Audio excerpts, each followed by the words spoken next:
Hi ಸ್ನೇಹಿತರೆ, ನಿಮ್ಮ ಪ್ರೀತಿಯ ತಾರೆ. ಇಂದೊಂದು ಬೆಚ್ಚಗಿನ ರೊಮ್ಯಾಂಟಿಕ್ ಹಾಗೂ ಸ್ವಲ್ಪ ತಿರುವುಗಳಿರುವ ಕತೆ ತಂದಿದ್ದೇನೆ. ಈ ಕತೆಯಲ್ಲಿ ಒಬ್ಬ ಸುಂದರವತಿ ತನ್ನ ಆಸೆಗಳನ್ನು ತೀರಿಸಿಕೊಳ್ಳಲು ತನ್ನ ಮನೆಗೆ ಬಂದ ಯುವಕನನ್ನೇ ತನ್ನ ಜಾಲಕ್ಕೆ ಬೀಳಿಸುತ್ತಾಳೆ. ಕತೆ ಪೂರ್ತಿ ಕೇಳಿ, ನಿಮಗೆ ಖಂಡಿತ ಇಷ್ಟವಾಗುತ್ತದೆ. ವಿಜಯಪುರದ ಒಂದು ಪ್ರತಿಷ್ಠಿತ ಕಾಲೇಜಿನಲ್ಲಿ ಪ್ರಾಧ್ಯಾಪಕನಾಗಿದ್ದ ವಿಕ್ರಮ್ ತನ್ನ ಪತ್ನಿ ಸೌಮ್ಯಳ ಜೊತೆ ಅವಳ ತಂದೆಯ ಮನೆಯಲ್ಲೇ ವಾಸವಿದ್ದ. ಒಂದು ರಾತ್ರಿ ವಿಕ್ರಮ್ ತನ್ನ ಲ್ಯಾಪ್ಟಾಪ್ನಲ್ಲಿ ಕೆಲಸ ಮಾಡುತ್ತಿದ್ದಾಗ ಸೌಮ್ಯ ಅವನ ಹತ್ತಿರ ಬಂದು ಕಿವಿಯಲ್ಲಿ ಮೆಲ್ಲನೆ ಮುಂದುವರಿದು ಚುಂಬಿಸಲು ಯತ್ನಿಸಿದಳು. ವಿಕ್ರಮ್ ತಲೆ ಎತ್ತಿ, ಸೌಮ್ಯ, ಇವತ್ತು ರಾತ್ರಿ ಪೂರ್ತಿ ಪೇಪರ್ ಸರಿಪಡಿಸಬೇಕು, ಬೇಡ ಅಂದ. ಸೌಮ್ಯ ಮುಖ ಗೊಣಗಿಸಿ, ನಿನ್ನ ಕೈಯಲ್ಲಿ ಏನೇ ಆಗಲಿ ನನಗೆ ಇನ್ನೊಬ್ಬನೇ ಬೇಕು ಅಂತ ಮನಸ್ಸಿನಲ್ಲೇ ಗೊಣಗುತ್ತಾ ಸ್ನಾನದ ಕೋಣೆಗೆ ಹೋದಳು. ಅದೇ ಸಮಯಕ್ಕೆ ಸೌಮ್ಯಳ ಚಿಕ್ಕಪ್ಪನ ಮಗ ಅರ್ಜುನ್ ಫೋನ್ ಮಾಡಿದ. ಅತ್ತೆ, ನಾನು 2-3 ತಿಂಗಳು ನಿಮ್ಮ ಮನೆಯಲ್ಲೇ ಇದ್ದು ಕೋಚಿಂಗ್ ತರಗತಿಗಳಿಗೆ ಹೋಗಬೇಕು, ಬರಲು ಅನುಮತಿ ಕೊಡ್ತೀರಾ ಅಂದ. ಸೌಮ್ಯ ಒಳಗೊಳಗೆ ಸಂತೋಷದಿಂದ, ಬಾರೆ, ಯಾಕೆ ತಡೆ, ನಾಳೆಯೇ ಬಂದು ಬಿಡು ಅಂದಳು. ಮರುದಿನ ಬೆಳಗ್ಗೆ ಅರ್ಜುನ್ ಬ್ಯಾಗ್ ಹೊತ್ತು ಬಂದ. ವಿಕ್ರಮ್ ಅವನನ್ನು ನೋಡಿ ಆಶ್ಚರ್ಯದಿಂದ, ಅರ್ಜುನ್, ನೀನು ಯಾವಾಗ ಬಂದೆ, ಯಾರಿಗೂ ಹೇಳಲಿಲ್ಲವೇ ಅಂದ. ಅರ್ಜುನ್ ನಗುತ್ತಾ, ಅತ್ತೆಗೆ ಫೋನ್ ಮಾಡಿ ಅನುಮತಿ ಪಡೆದೆ ಅಂಕಲ್ ಅಂದ.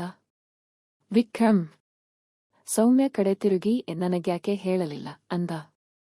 ಸೌಮ್ಯ ಕಣ್ಣು ಕೊಟ್ಟು, ನೀನು ಯಾವಾಗಲೂ ಬ್ಯುಸಿ, ನಿನಗೆ ಹೇಳಿ ಲಾಭವಾದರೆ ಹೇಳುತ್ತಿದ್ದೆ ಅಂದಳು. ನಂತರ ಅರ್ಜುನ್ ಕಡೆ ತಿರುಗಿ ಮುಖದಲ್ಲಿ ಮಂದಹಾಸ ಬೀರಿಸಿ, ಎಷ್ಟು ದೊಡ್ಡವನಾಗಿ ಇನ್ನೂ ಗಟ್ಟಿಯಾಗಿ ಕಾಣುತ್ತಿದ್ದೀಯಲ್ಲ ಅಂದಳು. ಅರ್ಜುನ್ ಅವಳ ಕಾಲಿಗೆ ಮುಟ್ಟಲು ಬಗ್ಗಿದ. ಸೌಮ್ಯ ತಡೆದು, ಅರೆ, ಅಜ್ಜಿಗೆ ಮುಟ್ಟೋದು, ನಾನು ಇನ್ನೂ ಚಿಕ್ಕವಳೇ ಇದ್ದೀನಿಯೇ ಅಂತ ಅವನನ್ನು ಎಳೆದು ಎದೆಗೆ ಒತ್ತಿಕೊಂಡು ಗಟ್ಟಿಯಾಗಿ ಅಪ್ಪಿಕೊಂಡಳು. ವಿಕ್ರಮ್ ಆ ದೃಶ್ಯ ನೋಡಿ ಬಾಯಿ ಬಿಟ್ಟು ನಿಂತ. ಬಾ ಅರ್ಜುನ್, ನಿನಗೆ ಕೋಣೆ ತೋರಿಸುತ್ತೇನೆಯ ಅಂತ ಸೌಮ್ಯ ಅವನ ಕೈ ಹಿಡಿದು ಮೇಲಂತಸ್ತಿಗೆ ಕರೆದೊಯ್ದಳು. ಕೋಣೆಯೊಳಗೆ ಹೋಗಿ ಬಾಗಿಲು ಮುಚ್ಚಿ ಅವನ ಭುಜಕ್ಕೆ ಕೈ ಇಟ್ಟು, ಇಲ್ಲಿ ಏನು ಬೇಕಾದರೂ ನನ್ನನ್ನೇ ಕೇಳು, ಇದೆಲ್ಲವೂ ನಿನ್ನದೇಯ ಅಂದಳು. ಅರ್ಜುನ್ ಸರಿ ಅತ್ತೆ ಅಂದ. ಸೌಮ್ಯ ಕಿವಿ ಹಿಂದೆ ಕೈ ಹಾಕಿ, ಅತ್ತೆ ಅಂತ ಕರಿಬೇಡ, ನನ್ನನ್ನ ಸೌಮಿ ಅಂತ ಕರೆ, ನೀನು ಇಲ್ಲಿ ನನ್ನನ್ನೇ ಸಂತೋಷಪಡಿಸಲು ಬಂದಂತೆ ಇದೆಯಾ ಅಂತ ಕಣ್ಣು ಕಿರಿಕ್ ಮಾಡಿದಳು. ಅರ್ಜುನ್ ಗೊಂದಲದಿಂದ ಏನು ಅಂದ. ಸೌಮ್ಯ ನಗುತ್ತಾ, ಮುಂದೆ ಎಲ್ಲಾ ತಿಳಿಯುತ್ತದೆ ಅಂತ ಹೊರಟಳು ಅಂದು. ರಾತ್ರಿ ಅರ್ಜುನ್ ತನ್ನ ಪ್ರೇಯಸಿ ಪ್ರಿಯಾಂಕಾಗೆ ಫೋನ್ ಮಾಡಿ, ಪ್ರಿಯಾ, ನಾನು ವಿಜಯಪುರದಲ್ಲೇ ನಿನ್ನ ಕಾಲೇಜಿಗೆ ಅಡ್ಮಿಷನ್ ತಗೊಂಡಿದ್ದೇನೆ, ಶೀಘ್ರದಲ್ಲೇ ನಿನ್ನ ಜೊತೆಯೇ ಇರುತ್ತೇನೆ ಅಂದ. ಮರುದಿನ ಬೆಳಗ್ಗೆ ಸೌಮ್ಯ ವಿಕ್ರಮ್ಗೆ ಗೊತ್ತೇ ಇಲ್ಲದೆ ಅರ್ಜುನ್ಗೆ ಮಾತ್ರ ಟಿಫಿನ್ ಮಾಡಿ ಕರೆದಳು. ಅರ್ಜುನ್ ಸೌಮಿ ಅಂತ ಕರೆದ. ವಿಕ್ರಮ್ ಆಶ್ಚರ್ಯದಿಂದ, ಅರ್ಜುನ್, ಅವಳನ್ನ ಸೌಮಿ ಅಂತ ಯಾಕೆ ಕರೆಯುತ್ತೀಯ ಅಂದ. ಸೌಮ್ಯ ತಕ್ಷಣ, ನಾನೇ ಹೇಳಿದ್ದು, ನೀನು ಈಗ ಕಾಲೇಜಿಗೆ ಹೋಗು ಅಂತ ವಿಕ್ರಮ್ನು ಒದ್ದಳು. ಅರ್ಜುನ್ ತಾನು ತಂದಿದ್ದ ಬೆಳ್ಳಿ ಕಡಗಕ್ಕೆ ಒಂದು ಜೊತೆ ಪಯಜಾಮ ಹಾಕಿದ. ಸೌಮಿ, ಇದು ನಿನಗೆ ಅಂದ. ಸೌಮ್ಯ ಕಣ್ಣು ತುಂಬಿ, ನೀನೇ ಹಾಕು ಅಂದಳು. ಅರ್ಜುನ್ ಕುಳಿತುಕೊಂಡು ಅವಳ ಕಾಲಿಗೆ ಪೈಜಾಮ ಹಾಕಿದ. ಆ ಸ್ಪರ್ಶದಲ್ಲೇ ಸೌಮ್ಯ ಒಳಗೊಳಗೆ ನಚ್ಚಿಕೊಂಡಳು. ಸಾಯಂಕಾಲ ವಿಕ್ರಮ್ ಕಾಲೇಜಿನಿಂದ ಬಂದಾಗ ಅರ್ಜುನ್ ಶರ್ಟ್ನಲ್ಲಿ ಸೌಮ್ಯಳ ಜೊತೆ ಒಡನಾಡಿ ಕೂತಿದ್ದ. ವಿಕ್ರಮ್ ಕೋಪದಿಂದ, ನೀನು ಓದಲು ಬಂದಿದ್ದೀಯಾ ಇಲ್ಲ ಸುಮ್ನೆ ತಿರುಗಲು ಬಂದಿದ್ದೀಯಾ ಅಂದ. ಅರ್ಜುನ್ ಶಾಂತವಾಗಿ, ಅಂಕಲ್ ತೊಂದರೆ ಆಗ್ತಿದ್ರೆ ನಾನೇ ಹೋಗುತ್ತೇನೆ ಅಂದ. ಸೌಮ್ಯ ತಕ್ಷಣ ಈ ಮನೆ ನನ್ನ ತಂದೆಯದ್ದು, ಬಾ ಅರ್ಜುನ್, ನಾವು ಬೇರೆ ಕೋಣೆಗೆ ಹೋಗೋಣ ಅಂತ ಅವನ ಕೈ ಹಿಡಿದು ಮೇಲಕ್ಕೆ ಕರೆದೊಯ್ದಳು. ಮರುದಿನ ವಿಕ್ರಮ್ ಸೌಮ್ಯಳ ಬಳಿ ಬಂದು, ನನ್ನನ್ನು ದೂರ ಮಾಡಬೇಡ, ನಾನು ಡಾಕ್ಟರ್ ಬಳಿ ಹೋಗಿ ಎಲ್ಲ ಸರಿಪಡಿಸಿಕೊಂಡು ಬರುತ್ತೇನೆ ಅಂದ. ಸೌಮ್ಯ ಒಳಗೆ ನಕ್ಕು, ನಿನ್ನ ಅಗತ್ಯ ನನಗೆ ಇಲ್ಲ, ನಾನು ಬೇರೆ ವ್ಯವಸ್ಥೆ ಮಾಡಿಕೊಂಡಿದ್ದೇನೆ ಅಂತ ಮನಸ್ಸಿನಲ್ಲಿ ಯೋಚಿಸಿ ಅರ್ಜುನ್ಗೆ ಫೋನ್ ಮಾಡಿ, ಕಾಲೇಜ್ ಮುಗಿದ ಮೇಲೆ ನೇರವಾಗಿ ಮಾಲ್ಗೆ ಬಾ, ಸಿತ ಒಟ್ಟಿಗೆ ಸಿನಿಮಾ ನೋಡೋಣ ಅಂದಳು. ಅತ್ತ ಅರ್ಜುನ್ ಪ್ರಿಯಾಂಕಾಳನ್ನು ಭೇಟಿಯಾಗಿ ಆಕೆಯ ತಂದೆಯ ಆರೋಗ್ಯ ಸಮಸ್ಯೆ ತಿಳಿದು ಆಸ್ಪತ್ರೆಗೆ ದೊಡ್ಡ ಮೊತ್ತ ಬೇಕೆಂದು ತಿಳಿದ. ನಾನು ಎಲ್ಲ ನೋಡಿಕೊಳ್ಳುತ್ತೇನೆ ಅಂತ ಹೇಳಿ ಪ್ರಿಯಾಂಕಾಳನ್ನು ಸೌಮ್ಯಳ ಮನೆಗೆ ಕರೆತಂದ. ಸೌಮ್ಯ ಅರ್ಜುನ್ಗೆ ಫೋನ್ ಮೇಲೆ ಫೋನ್ ಮಾಡುತ್ತಿದ್ದಳು. ಅರ್ಜುನ್ ಫೋನ್ ಸೈಲೆಂಟ್ ಮಾಡಿ ಪ್ರಿಯಾಂಕಾಳ ಜೊತೆ ಕೋಣೆಯಲ್ಲಿ ಚುಂಬನದಲ್ಲಿದ್ದ. ಸೌಮ್ಯ ಮನೆಗೆ ಬಂದು ಅರ್ಜುನ್ ಕೋಣೆ ತೆಗೆದು ನೋಡಿ ಆಕ್ರೋಶದಿಂದ, ಇವಳು ಯಾರು, ನನ್ನ ಫೋನ್ ಯಾಕೆ ಎತ್ತಲಿಲ್ಲ ಅಂದಳು. ಅರ್ಜುನ್ ಶಾಂತವಾಗಿ, ಇವಳು ನನ್ನ ಗೆಳತಿ ಪ್ರಿಯಾಂಕಾ, ಇವಳ ತಂದೆಗೆ ಆಸ್ಪತ್ರೆಯಲ್ಲಿ ದುಡ್ಡು ಬೇಕಿತ್ತು, ನೀವು ಸಹಾಯ ಮಾಡ್ತೀರಾ ಅಂತ ಕರೆತಂದೆ ಅಂದ. ಸೌಮ್ಯ ಸ್ವಲ್ಪ ಗಾಬರಿಯಾಗಿ, ಆದರೂ ಪ್ರಿಯಾಂಕಾಳಿಗೆ ತನ್ನ ಪರಿಚಯದ ಆಸ್ಪತ್ರೆ ವಿಳಾಸ ಕೊಟ್ಟು, ಈ ನನ್ನ ಹೆಸರು ಹೇಳಿ ಎಲ್ಲಾ ಕಡಿಮೆ ದರದಲ್ಲಿ ಆಗುತ್ತದೆ ಅಂತ ಕಳುಹಿಸಿದಳು. ನಂತರ ಅರ್ಜುನ್ ಸೌಮ್ಯಳನ್ನು ಸಂತೈಸುತ್ತಾ, ನೀನು ಕೇವಲ ಮಾತಿನ ಸಹಾಯ ಮಾಡ್ತೀಯಾ, ಇಲ್ಲ ನಿಜವಾಗ್ಲೂ ಏನಾದರೂ ಮಾಡ್ತೀಯಾ ಅಂತ ಕೇಳಿದ. ಸೌಮ್ಯ ಕೋಪ ತಣ್ಣಗಾಗಿ ಅವನನ್ನು ಎಳೆದು ಗಟ್ಟಿಯಾಗಿ ಚುಂಬಿಸಿ ತನ್ನ ಆಸೆ ತೀರಿಸಿಕೊಂಡಳು. 1 ವಾರದ ನಂತರ ಪ್ರಿಯಾಂಕಾ ಬಂದು, ನಿಮ್ಮ ಸಹಾಯಕ್ಕೆ ಧನ್ಯವಾದಗಳು, ತಂದೆಯ ಶಸ್ತ್ರಚಿಕಿತ್ಸೆ ಕಡಿಮೆ ಖರ್ಚಲ್ಲಿ ಮುಗಿಯಿತು ಅಂತ ಸೀರೆ ಉಡುಗೊರೆ ಕೊಟ್ಟಳು. ಅರ್ಜುನ್ ಆಕೆಯನ್ನು ಬಿಟ್ಟು ಬಂದ. ಅದೇ ಸಮಯಕ್ಕೆ ವಿಕ್ರಮ್ ಸೌಮ್ಯಳ ಬಳಿ ಬಂದು, ನಾನು ಡಾಕ್ಟರ್ ಬಳಿ ಹೋಗಿ ಎಲ್ಲ ಸರಿಪಡಿಸಿಕೊಂಡು ಬಂದಿದ್ದೇನೆ ಅಂತ ಉಡುಗೊರೆ ಕೊಟ್ಟು ಆಕೆಯನ್ನು ಎತ್ತಿಕೊಂಡು ಕೋಣೆಗೆ ಹೋಗಿ ಚುಂಬಿಸತೊಡಗಿದ. ಸೌಮ್ಯ ಸ್ವಲ್ಪ ಸಂತೋಷಪಟ್ಟಳು, ಆದರೆ ಕೆಲವೇ ಕ್ಷಣಗಳಲ್ಲಿ ವಿಕ್ರಮ್ ಶಕ್ತಿ ಕಳೆದುಕೊಂಡ.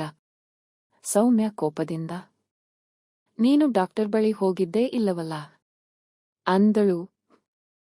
ವಿಕ್ರಮ್ ತಲೆ ತಗ್ಗಿಸಿ, ಸುಳ್ಳು ಹೇಳಿದೆಯೇ ಅಂದ. ಸೌಮ್ಯ ಕಿರಿಚಿ, ನಿನ್ನಿಂದ ಏನೂ ಆಗಲ್ಲ ಅಂತ ಮೇಲಂತಸ್ತಿಗೆ ಓಡಿ ಅಳತೊಡಗಿದಳು. ಅರ್ಜುನ್ ಆಕೆಯ ಹಿಂದೆ ಹೋಗಿ, ಏನಾಯ್ತು ಸೌಮಿ ಅಂದ. ಸೌಮ್ಯ ಅಳುತ್ತಾ, ನಾನು ಇವನನ್ನೇ ಮದುವೆಯಾಗಿ ದೊಡ್ಡ ತಪ್ಪು ಮಾಡಿಕೊಂಡೆ, ಇವನಿಂದ ಏನೂ ಸಿಗಲ್ಲ, ನಾನು ವಿಚ್ಛೇದನ ತಗೊಂಡು ನಿನ್ನನ್ನೇ ಮದುವೆಯಾಗುತ್ತೇನೆಯಾ ಅಂದಳು. ಅರ್ಜುನ್, ನಾವು ಸೋದರ ಮಾವನ ಮಕ್ಕಳು, ಸಮಾಜ ಒಪ್ಪಲ್ಲ ಅಂದ. ಸೌಮ್ಯ, ನೀನು ಹಾಸಿಗೆ ಹಂಚಿಕೊಂಡಾಗ ಈ ಯೋಚನೆ ಬಂದಿಲ್ಲವೇ, ನಾಳೆಯೊಳಗೆ ಉತ್ತರ ಕೊಡುವೆ ಅಂದಳು. ಮರುದಿನ ಪ್ರಿಯಾಂಕಾ ಅರ್ಜುನ್ಗೆ ಫೋನ್ ಮಾಡಿ, ನನ್ನ ತಂದೆಯ ಆರೋಗ್ಯದ ಗೊಂದಲದಲ್ಲಿ ಓದೆ ಆಗಲಿಲ್ಲ, ಪರೀಕ್ಷೆಯಲ್ಲಿ ಫೇಲ್ ಆಗ್ತೀನಿ ಅಂತ ಅಳತೊಡಗಿದಳು. ಅರ್ಜುನ್, ಚಿಂತೆ ಬೇಡ, ನನ್ನ ಬಳಿ ಒಂದು ದಾರಿ ಇದೆ ಅಂತ ಸೌಮ್ಯಳ ಬಳಿ ಹೋಗಿ ನಿನ್ನ ಪ್ರಸ್ತಾಪಕ್ಕೆ ಒಪ್ಪಿದ್ದೇನೆ ಅಂದ. ಸೌಮ್ಯ ಸಂತೋಷದಿಂದ ಕುಣಿದಳು. ಅರ್ಜುನ್ ಮುಖ ಕವಿದು, ಆದರೆ 2 ದಿನದಲ್ಲಿ ನನ್ನ ಪರೀಕ್ಷೆ, ನಿನ್ನ ನೆನಪೇ ಕಾಡುತ್ತಿದೆ, ಓದೇ ಆಗ್ತಿಲ್ಲ, ಯಾವುದಾದರೂ ರೀತಿಯಲ್ಲಿ ಪ್ರಶ್ನೆ ಪತ್ರಿಕೆ ತಂದುಕೊಡು ಅಂದ. ಸೌಮ್ಯ, ಖಂಡಿತ ಮಾಡುತ್ತೇನೆ ಅಂತ ವಿಕ್ರಮ್ ಬಳಿ ಹೋಗಿ ವಿಚ್ಛೇದನ ಪತ್ರ ಒಡ್ಡಿ ಸೈನ್ ಮಾಡುವ ಅಂದಳು. ವಿಕ್ರಮ್ ಕೈ ಕಟ್ಟಿ ಬೇಡಿಕೊಂಡ. ಸೌಮ್ಯ, ನೀನು ದುರ್ಬಲ, ಪ್ರಶ್ನೆ ಪತ್ರಿಕೆ ಮುಂಚಿತವಾಗಿ ತಂದುಕೊಟ್ಟರೆ ಮಾತ್ರ ಒಪ್ಪುತ್ತೇನೆ ಅಂದಳು. ಭಯದಿಂದ ವಿಕ್ರಮ್ ಪೆನ್ ಡ್ರೈವ್ನಲ್ಲಿ ಪ್ರಶ್ನೆ ಪತ್ರಿಕೆಗಳನ್ನು ಕಾಪಿ ಮಾಡಿ ತಂದುಕೊಟ್ಟ. ಸೌಮ್ಯ ಅದನ್ನು ಅರ್ಜುನ್ಗೆ ಕೊಟ್ಟಳು. ಅರ್ಜುನ್ ಪ್ರಿಂಟ್ ತೆಗೆದು ಪ್ರಿಯಾಂಕಾಳಿಗೆ ಕೊಟ್ಟ.